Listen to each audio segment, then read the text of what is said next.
Su callu, noto anche come callu de cravittu o callu de craba, è un formaggio estremamente particolare della Sardegna, poiché si tratta di caglio animale che viene usato direttamente come alimento. Il termine callu infatti significa proprio caglio. Questo prodotto infatti rappresenta una delle pratiche più arcaiche casearie dell'isola. Le origini del sugallu risalgono all'antichità, legate alla pastorizia e alla vita rurale sarda. I pastori sardi, infatti, esperti nel trattamento del latte di pecora e di capra, scoprirono che lo stomaco dei capretti e degli agnelli non svezzati conteneva enzimi capaci di cagliare il latte. Questo processo, noto sin dall'epoca nuragica, veniva utilizzato per produrre formaggi e per utilizzare il caglio stesso come fonte di proteine e di nutrienti. Questo formaggio viene prodotto lasciando stagionare lo stomaco del capretto e talvolta dell'agnello, con all'interno il latte materno non digerito. Lo stomaco viene legato e lasciato fermentare per un periodo variabile,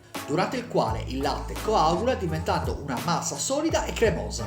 Il risultato è un prodotto dal sapore forte e deciso, con note amarognole e una consistenza morbida. Si tratta infatti di una vera leccornia. Questo viene servito in contesti tradizionali e familiari. Viene consumato a cucchiaiate oppure spalmato sul pane carasau.